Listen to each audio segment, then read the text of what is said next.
రైతు భరోసాపై cabinet sub committee భేటీ కొనసాగుతోంది. Deputy CM బట్టి విక్రమార్క ఆధ్వర్యంలో సబ్ కమిటీ సమావేశం నిర్వహిస్తున్నారు. ఈ సమావేశంలో రైతు భరోసా అమలు విధి విధానాలపై సబ్ కమిటీలో చర్చిస్తున్నారు. ఈ విధి విధానాల్ని మంత్రివర్గ ఉపసంఘం కేబినెట్ కు సిఫార్సు చేయనుంది.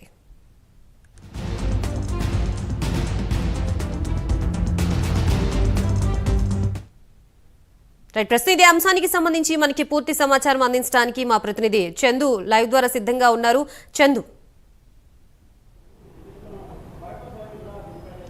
గాయత్రి, తెలంగాణ సచివాలయంలో రైతు భరోసాపై కేబినెట్ సబ్ కమిటీ సమావేశం కొనసాగుతుంది. డిప్యూటీ సీఎం అధ్యక్షతన ఈ సమావేశం కొనసాగుతుంది. ఇందులో మంత్రులు శ్రీధర్బాబు, తుమ్మల నాగేశ్వరరావు, పొంగులేటి శ్రీనివాసరెడ్డితో పాటు వ్యవసాయ శాఖ అధికారులు కూడా హాజరయ్యారు. ముఖ్యంగా రైతు భరోసాకు సంబంధించి అమలు, అదేవిధంగా విధి విధానాలు కూడా ఖరారు చేసే భాగంగానే ఈ కేబినెట్ సబ్ కమిటీ ఏర్పాటైంది. అయితే ఈరోజు తీసుకున్నటువంటి నిర్ణయాలన్నింటినీ కూడా మా కేబినెట్కు సిఫార్సు చేస్తారు. అయితే ముఖ్యంగా చూసినట్టయితే సంక్రాంతి నుంచి రైతు భరోసాను వేయాలని, రైతుల ఖాతాలో వేయాలని కూడా ప్రభుత్వం సంకల్పించింది. ఈ క్రమంలోనే దానికి సంబంధించి కసరత్తును చాలా వేగంగా అయితే కొనసాగిస్తుంది. ఎందుకంటే ఏదైతే కాంగ్రెస్ పార్టీ అధికారంలోకి వచ్చేందుకు రైతు బంధు స్థానంలో రైతు భరోసా అనే పేరుతో ఎకరానికి 15,000 రూపాయలు రైతుల ఖాతాల్లో వేస్తామని చెప్పి హామీ ఇచ్చి అధికారంలోకి వచ్చింది. అయితే ఇప్పటికే ఏడాది కాలం ప్రభుత్వం పూర్తి చేసుకున్నప్పటికీ కూడా రైతు బంధు స్థానంలో రైతు భరోసా ఇంతవరకు వేయలేదు అనేటువంటి ఒక అపవాదును అయితే ప్రభుత్వం మూటగట్టుకుంటుంది. ఇప్పటికే ప్రతిపక్షాలన్నీ కూడా పెద్ద ఎత్తున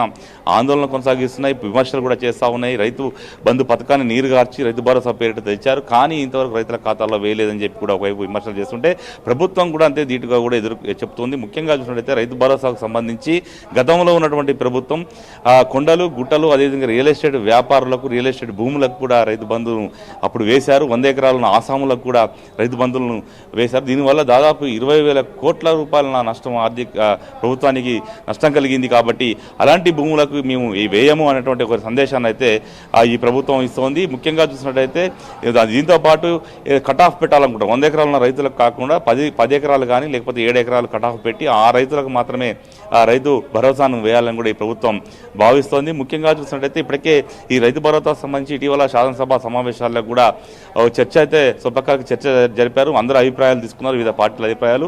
అవన్నిటిని కూడా క్రోడీకరించి రైతు భరోసాను ముందుకు తీసుకెళ్లాలని కూడా ప్రభుత్వం భావిస్తూ ఉంది. ముఖ్యంగా చూసినట్టయితే సాగు చేసేటువంటి భూములకు మాత్రమే రైతు భరోసా వేయాలని కూడా ప్రభుత్వం భావిస్తోంది. ముఖ్యంగా ఇప్పటికే రిమోట్ డాటా ఆధారంగా కూడా ఈ యొక్క సాగు విస్తీర్ణాన్ని కూడా సేకరిస్తున్న పరిస్థితి కనిపిస్తోంది. ఈ క్రమంలోనే ఏదో శాటిలైట్ సర్వే ద్వారా ఆధారంగానే పంటల విస్తీర్ణాన్ని కూడా కనుగొంటారు. కనుగొన్న తర్వాత ఆ రైతులకు మాత్రమే రైతు భరోసా వేయాలని కూడా ప్రభుత్వం భావిస్తోంది.